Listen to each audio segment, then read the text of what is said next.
എന്താണിത്? എല്ലാരും എങ്ങോട്ടാണ് ഓടുന്നത്? എന്തു പറ്റി? യോർദാന്റെ തീരത്ത് ഒരു പ്രവാചകൻ പ്രസംഗിക്കുന്നു, പാപമോചനം നൽകുന്നു. നിങ്ങൾ ഓടി വരുവീൻ.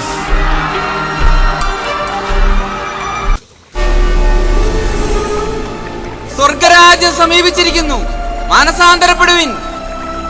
കർത്താവിന് വഴിയൊരുക്കുവിൻ, അവന്റെ പാതകൾ നിരപ്പാക്കുവിൻ. താഴ്ന്നവ നികത്തപ്പെടും, വളഞ്ഞ വഴികൾ നേരെയാക്കപ്പെടും, പരുവരുത്തവ മൃദുലമാക്കപ്പെടും.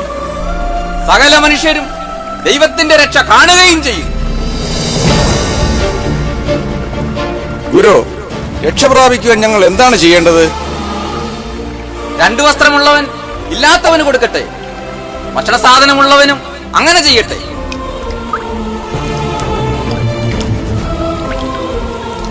ഗുരു, ഞാൻ ചുങ്കക്കാരനാണ്. ദൈവരാജ്യത്തിൽ പ്രവേശിക്കുവാൻ ഞാൻ എന്ത് ചെയ്യണം? നിങ്ങളോട് കൽപ്പിച്ചതിൽ അധികമൊന്നും പിരിക്കരുത്.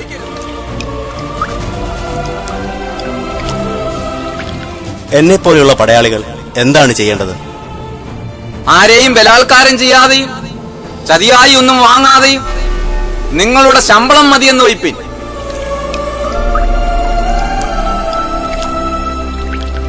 ദാ സദൂക്യരും പരീശരും സ്നാനം ഏൽക്കാൻ നിൽക്കുന്നു. സർപ്പസന്തതികളെ, വരുവാനുള്ള കോപത്തെ ഒഴിഞ്ഞ് ഓടിപ്പോകുവാൻ നിങ്ങൾക്ക് ഉപദേശിച്ചു തന്നത് ആര്? മാനസാന്തരത്തിന് യോഗ്യമായ ഫലം കായ്പിൻ. അബ്രഹാം ഞങ്ങൾക്ക് പിതാവായിട്ടുണ്ടെന്ന് ഉള്ളം കൊണ്ട് പറവാൻ തുനിയരുത്. അബ്രഹാമിന് ഈ കല്ലുകളിൽ നിന്ന് മക്കളെ ഉളവാക്കാൻ ദൈവത്തിന് കഴിയും. ഇപ്പോൾ തന്നെ വൃക്ഷങ്ങളുടെ ചുവട്ടിന് കോടാലി വച്ചിരിക്കുന്നു. നല്ല ഫലം കായ്ക്കാത്ത വൃക്ഷമെല്ലാം വെട്ടി തീയിലിട്ട് കളയും. ഞാൻ നിങ്ങളെ വെള്ളത്തിൽ സ്നാനം കഴിപ്പിക്കും. എന്നാൽ എന്റെ പിന്നാലെ വരുന്നവനോ എന്നേക്കാൾ ബലവാനാകുന്നു. അവന്റെ ചെരുപ്പിന്റെ വാർ കുനിഞ്ഞഴിപ്പാൻ ഞാൻ യോഗ്യനല്ല. അവൻ നിങ്ങളെ പരിശുദ്ധാത്മാവിലും തീയിലും സ്നാനം കഴിപ്പിക്കും. ഇതാ ലോകത്തിന്റെ പാപം വഹിക്കുന്ന ദൈവത്തിന്റെ കുഞ്ഞാട്.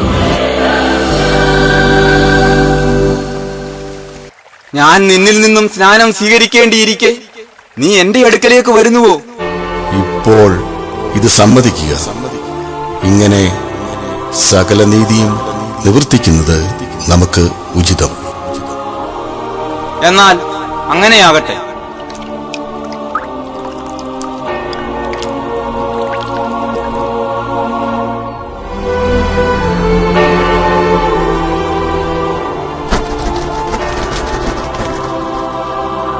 ഇവൻ എന്റെ പ്രിയപുത്രൻ, ഇവനിൽ ഞാൻ പ്രസാദിച്ചിരിക്കുന്നു.